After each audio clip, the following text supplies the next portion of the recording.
All right, let's kick things off and dive right in to the world of Scout Motors. They're back. Bringing back a legend, the Scout. And this time, not with one, but two new electric vehicles. We're talking the Scout Traveler SUV and the Scout Terra truck. I mean, the original Scout, right? It was known as the 8-day-a-week truck. Right. Talk about tough, versatile.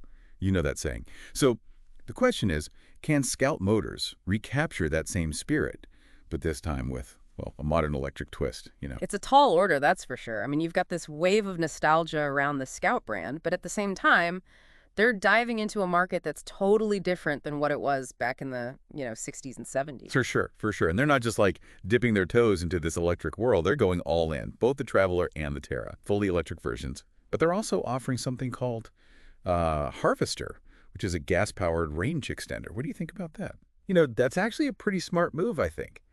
Shows they're serious about the whole electric thing. But they also realize that not everyone's ready to just completely jump into the EV life, right? Right.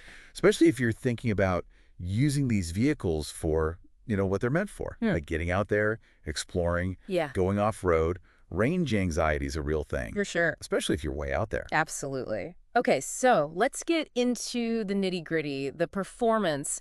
They're throwing out some pretty impressive specs. Oh, yeah, the numbers look good. 0 to 60 in 3.5 seconds for the electric models. Wow.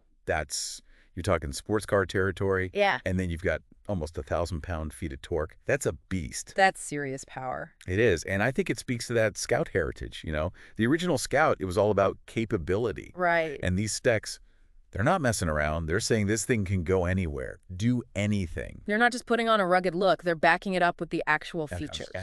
Exactly. Talking about 100% grade climbing capability, over a foot of ground clearance, almost 3 feet of water fording. You're not going to find that on your average, grocery getter. No. And they're going even further with things like the body-on-frame construction, solid rear axle, mechanical lockers, both front and rear. Serious off-roading stuff. Absolutely. These are the components that separate, the pretenders from the contenders. I like that, the pretenders and the contenders. So they're basically saying, we're going electric, future forward, but we're remembering what made the Scout an icon in the first place. It's a delicate balance. It is. But I think they're striking it well, tapping into that nostalgia, but Yeah. also bringing it into the 21st century. Absolutely. All right, so we got to talk about how these new Scouts actually look. What do you think of the design? They're head turners for sure. They Yeah. managed to capture that, that classic Scout vibe. Yeah. But with the modern, almost futuristic edge. You look at that short front overhang, the long dash-to-axle ratio. That's classic Scout proportions. Oh, absolutely. And those bold, upright front and rear masks, Yeah. definitely getting those Scout 2 vibes. Oh, yeah, for sure. But then you see these clean horizontal lines. Yeah. Gives that very contemporary look. Yeah, I think they did a really good job of balancing, those heritage cues Yeah. with a fresh aesthetic. And that big, prominent Scout logo, it's like they're proud.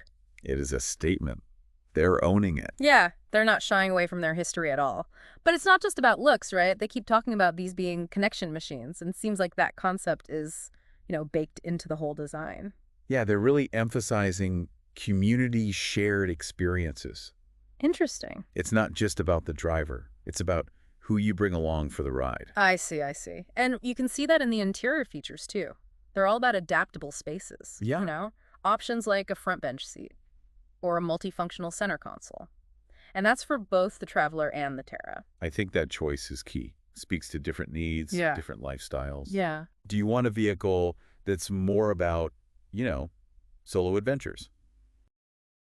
You can comfortably fit a whole crew. Right.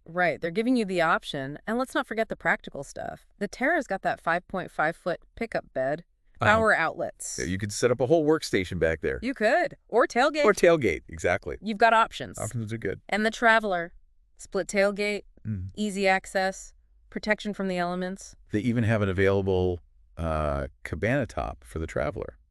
What's that? It's basically like a giant sunroof. Turns the whole thing into an open-air adventure mobile. Oh, wow. Yeah, pretty cool. Sounds like they thought of everything. They put a lot of thought into it, that's for sure. All right, let's get down to the bottom line, right?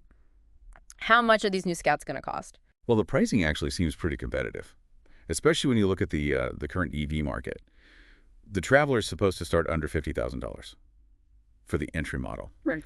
with incentives, and under $60,000 at retail. Not bad at all. And what about the Terra? The Terra is expected to start a little bit higher, under $51,500 to the entry model with incentives, and also under $60,000 at retail. Okay, so pretty comparable. Yeah. And don't forget about those government incentives. Right, those could sweeten the deal even further. If you want to learn more, head over to www.scoutmotors.com.